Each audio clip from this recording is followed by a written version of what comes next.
नमस्कार, पेश आज का खास मुकाबला। पूरा दिन आप लोगों को यानी कि टेलीविजन पर बजट बताने और समझाने वाले लोगों को मैं सुनता रहा। अगले 2 घंटे में इसकी 4 प्रमुख बातों पर हम चर्चा करेंगे। कुछ भी कहने से पहले मैं आपको कैंडिडेट्स के तौर पर 2 बातें बताना चाहता हूं कि जब नरेंद्र मोदी ने, क्योंकि असली मायने में ये उनका पहला बड़ा बजट है, उन्होंने आपको एक ही नारा दिया था। वो नारा आपको पसंद आया, आपने उनको अपार सियासी सफलता दी। वो था कि अच्छे दिन आएंगे। मैंने ये प्रश्न दिल्ली के चुनाव के दौरान अमित शाह से पूछा था कि अमित शाह जी क्या अच्छे दिन आ गए हैं। उन्होंने मुझे उत्तर दिया था कि आप और विज्ञान जी राहुल बाबा वो आइवरी टावर में जी रहे हैं। बजट से भी आप यही उम्मीद करेंगे कि क्या अच्छे दिन आ गए हैं, या अच्छे दिन आ रहे हैं, या अच्छे दिन अभी और आएंगे। इसलिए हम 4 प्रमुख बातों पर, बहुत ही जानकार लोगों का पैनल होगा, उस पर हम फोकस करेंगे। पहली बात, इस देश के मध्य वर्ग को क्या मिला और क्या नहीं मिला। दूसरी बात, इस देश के उद्योग जगत को, कॉरपोरेट को क्या मिला और क्या मिल सकता था, क्या ये सरकार प्रो कॉरपोरेट नजर आ रही है। तीसरी बात, जो गरीब हैं, जो सबसे नीचा तबका है हमारे समाज का, अगर उसको आप आर्थिक दृष्टि से भी देखें तो उसको क्या मिला, उसके लिए भी बड़े बड़े वायदे और बातें की हैं नरेंद्र मोदी ने। और चौथी बात कि क्या नरेंद्र मोदी, जिनकी सरकार की आर्थिक स्थिति बहुत अच्छी फिलहाल तो नहीं समझ में आ रही है, क्या वो इससे ज्यादा कठोर कदम ले सकते थे लेकिन नहीं ले पाए। ये 4 प्रमुख बातें हैं। सबसे पहले हम शुरू करते हैं मध्य वर्ग, देश का वो बहुत बड़ा हिस्सा जिसने हाल के दिल्ली चुनाव में बीजेपी को नकार दिया लेकिन लोकसभा में अपार सफलता दिलाई। उसकी हम बात करते हैं।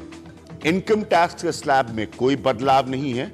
मध्य वर्ग को जहां तक हम बात करें, सर्विस टैक्स 12.36% से बढ़कर 14% हो चुका है। इससे बहुत सारी क्या क्या चीजें बढ़ेंगी वो भी मैं आपको बता दूंगा।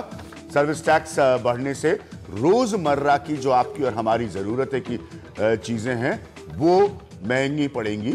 जरूरत पड़ी तो स्वच्छ भारत के लिए भी 2% सरचार्ज, माफ करिएगा जी, वो सरचार्ज जो है वो लगाया जा सकता है या वो लगेगा। पेंशन फंड पर छूट 1 लाख से बढ़कर 1.5 लाख रुपए की जा रही है। पेंशन फंड पर छूट, और जो लोग इसके तहत 1.5 लाख तक छूट नहीं ले सकते हैं उन्हें कोई फायदा नहीं होगा। थोड़ा सा समझिए इन बातों को। मैं पूरी कोशिश करता रहूंगा, आपको लगातार समझाता रहूं। ट्रांसपोर्ट अलाउंस पर टैक्स छूट 800 से बढ़कर 1600 रुपए की होगी। ट्रांसपोर्ट अलाउंस पर, हेल्थ इंश्योरेंस पर छूट की सीमा 1500 से बढ़कर 15,000 से 25,000। मैं नवनीत जी आपसे थोड़ा सा मेरी आग्रह होगी कि इतनी तेजी से जानकारी ना दें ताकि हम भी थोड़ा सा बता सकें लोगों को कि इसका, इन जानकारियों को आपके सामने रखने का मकसद और मतलब क्या है। नवनीत हमारे निर्देशक हैं, उनकी बात सुनना और मानना सर्वोपरि है मेरे लिए। एक चीज जो मैं थोड़ा सा यहां पर समझाना चाहूंगा आपको कि जब सर्विस टैक्स की हम महंगाई की बात करते हैं मध्य वर्ग के हिसाब से, तो उसमें मैं ग्राफिक्स के माध्यम से भी सरलता आपको बताना चाहूंगा कि टेलीफोन, इंटरनेट, बिजली का बिल आपका महंगा होगा। उसके तमाम आकलन भी आपके सामने आ रहे हैं। रेस्टोरेंट और होटल में खाना खाना आपके लिए अब महंगा होगा। अब ये कितने बड़े और छोटे रेस्टोरेंट में जाते हैं वो आप पर निर्भर है, लेकिन मूलतः वो भोजन या बाहर जाना आपके लिए महंगा होगा। ये सर्विस टैक्स का मध्य वर्ग पर प्रभाव जो होगा। क्रेडिट डेबिट कार्ड का इस्तेमाल जो आप करते हैं, बहुत लोग करते हैं, एक देश की बहुत बड़ी नौजवान पीढ़ी इसका इस्तेमाल करती है, वो महंगा होगा। ऑनलाइन रेल टिकट, अभी उन्होंने आपको बताया है रेल बजट के माध्यम से कि आप टिकट जो है वो 120 दिन पहले भी बुक कर सकते हैं, लेकिन उसका ऑनलाइन माध्यम अगर बनता है तो वो महंगा होगा। पार्लर, अस्पताल का बिल बढ़ेगा। किसी ने मेरे फैन पेज पर फेसबुक पे लिखा भी था छोटी सी स्माइली के साथ सोशल मीडिया के युग में कि साहब अब पार्लर वार्लर जाने की कोशिश मत करिएगा, मेरी उम्र वो आई गई जहाँ कभी कभी जाना पड़ता है मुझे भी पार्लर। और ब्रांडेड कपड़े महंगे होंगे, तो सारे हमारे आप लोग, आप भी सब हमारे मित्र हैं, तो सबको ब्रांडेड कपड़ों का शौक है, होना भी चाहिए, वो आपके लिए महंगा होगा। और आप नए जमाने के हिंदुस्तान के हिसाब से अगर स्वास्थ्य और शरीर के डोल को और ज्यादा बढ़िया बनाने में यकीन रखते हैं, जो कि बहुत अच्छी बात है, वो यकीन रखना चाहिए, तो आपको जिम जाना भी, अपने मोहल्ले के जिम में जाना भी महंगा होगा। तो ये सर्विस टैक्स का प्रभाव मध्य वर्ग के लिए, फटाफट बातें, बहुत जानकार लोग हमारे साथ हैं। आप प्रतीक ग्रुप के चेयरमैन हैं, प्रवीण झा हमारे पुराने मित्र, हमने बहुत सारी आर्थिक चर्चाएं की हैं। वेणुगोपाल दूत साहब है, आप सब जानते हैं उनको, वो वीडियोकॉन इंडस्ट्री को रिप्रेजेंट करते हैं। आशीष कुमार चौहान है जो कि चेयरमैन और एमडी हैं बॉम्बे स्टॉक एक्सचेंज के। सुधांशु त्रिवेदी हैं जो कि भारतीय जनता पार्टी के स्पोक्स पर्सन है, और लगातार हमारे साथ मेहमान जुड़ते हैं। जैसे मैंने आपको स्पष्ट किया पहले हिस्से में बात मध्य वर्ग की, ये मध्य वर्ग ने बहुत बड़ा समर्थन दिया था नरेंद्र मोदी को। प्रवीण झा, आपकी एनालिसिस, कागज हम दोनों के मेज पर बहुत ज्यादा है, फिर मैं रियल एस्टेट बैरन के पास आऊंगा। जी बिल्कुल नहीं, जो मुझे लगता है कि मध्य वर्ग का रिएक्शन आज जो पेश हुआ है उसको लेके उत्साहजनक तो कहीं से नहीं है। हाँ बिल्कुल नहीं। मैंने अपने फेसबुक पेज पे छोटी सी लाइन लिखी थी, बस एक प्रश्न डाला था आज दिन में आप लोगों की बातें सुनते हुए कि आप लोगों को बजट से क्या मिला, तो बड़े मजाकी अंदाज में लोगों ने बहुत सारी बातें की, मूलतः उसका मतलब था कुछ नहीं। कुछ नहीं ये भी कहा होगा कि अच्छे दिन आके शायद चले भी गए, पता नहीं चला। जी जी, बहुत सारी इस तरह की प्रतिक्रिया, इस तरीके की प्रतिक्रिया मिला जुला के। देखिए ऐसा है कि जहां तक मध्य वर्ग की जो अपेक्षा होती है कि किस तरीके से उन पे कर का भार न बढ़े, तो कर के भार में जो है डायरेक्ट जो टैक्सेस हैं उसको लेके कुछ नहीं हुआ, लेकिन जो इनडायरेक्ट टैक्सेस हैं, बिल्कुल सही बात तो सर्विस टैक्स है और उसके साथ साथ जो तमाम किस्म की और इनडायरेक्ट टैक्सेस हैं उसका भार तो बड़ा ही बड़ा है।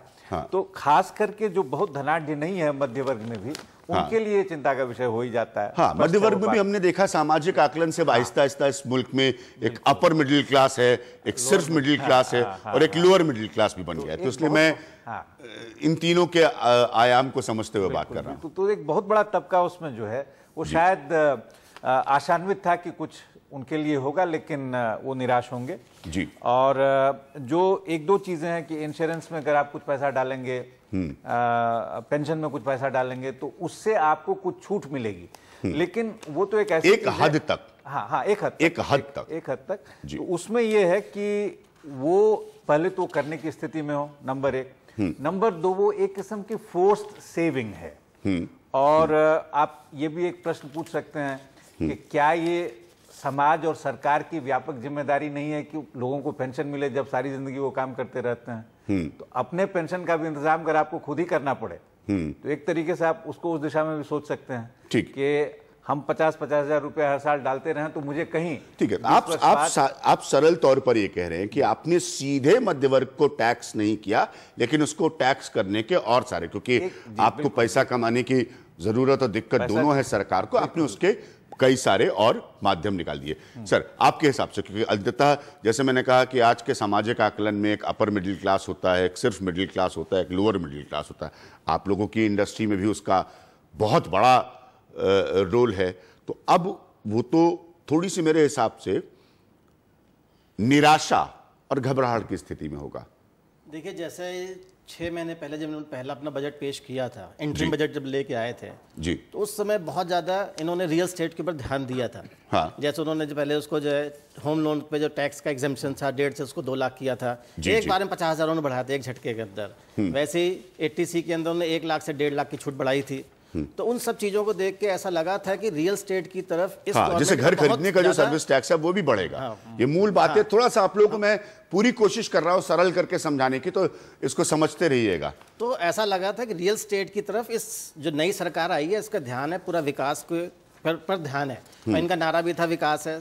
दूसरा इनका जो है विजन गवर्नमेंट ऑफ इंडिया का था कि हम 2022 तक सभी को मकान देंगे जी। मकान कौन सा? अफोर्डेबल हाउसिंग, मतलब लोअर क्लास के लिए, मीडियम क्लास के लिए जी।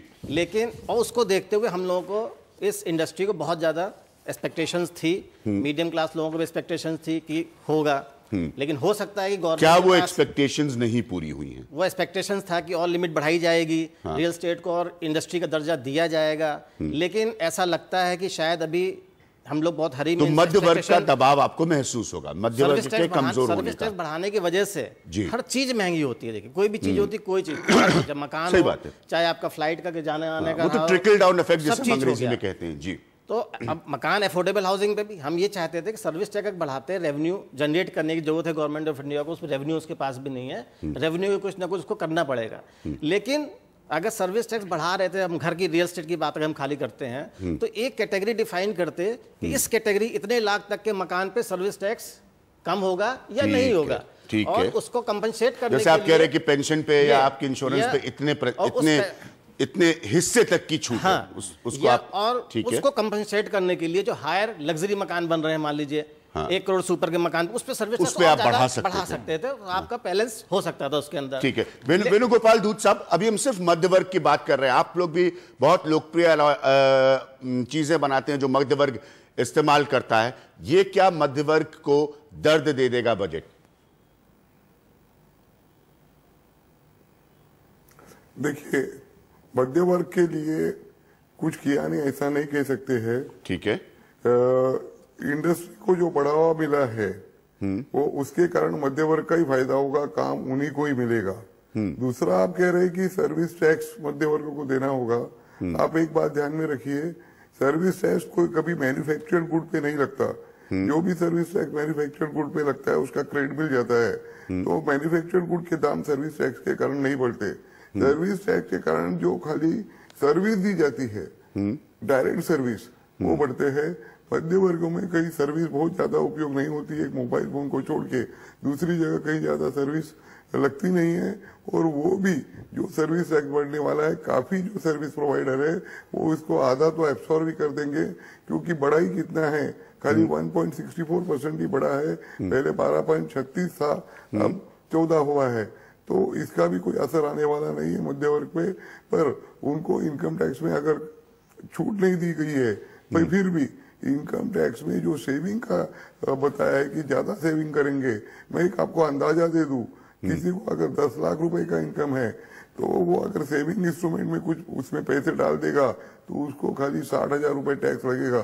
तो बाकी तो सेविंग में रह जाएंगे और पैसा उसको। ठीक है, तो आप कह रहे हैं कि जो आपका मानना है कि इंडस्ट्री को पुश है तो रोजगार मिलेगा। मैं कॉर्पोरेट के भी पॉइंट पर आऊंगा कुछ देर बाद। आप ये नहीं कह रहे कि मध्य वर्ग की तस्वीर बहुत खराब है। आशीष चौहान, आपसे मध्य वर्ग के हिसाब से, आपके स्टॉक एक्सचेंज में इतना बड़ा मध्य वर्ग है जो इन्वेस्ट करता है, ट्रेड करता है, उसके हिसाब से क्या उसको दर्द होगा?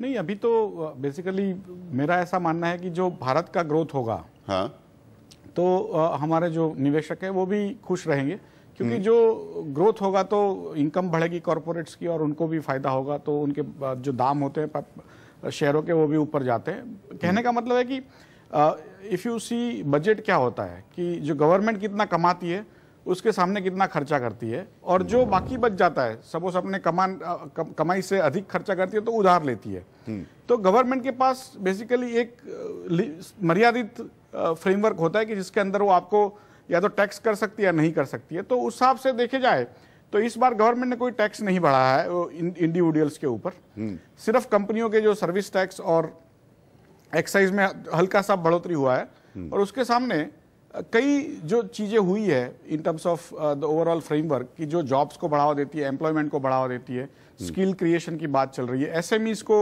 आगे बढ़ाने की बात है। तो कई ऐसी चीज है कि जो भारत की मूलभूत समस्या है, अल्टीमेटली इन्फ्लेशन की है और जॉब क्रिएशन की है। तो दोनों को सॉल्व करेंगे तो भारत की समस्या अपने आप सॉल्व हो जाएगी।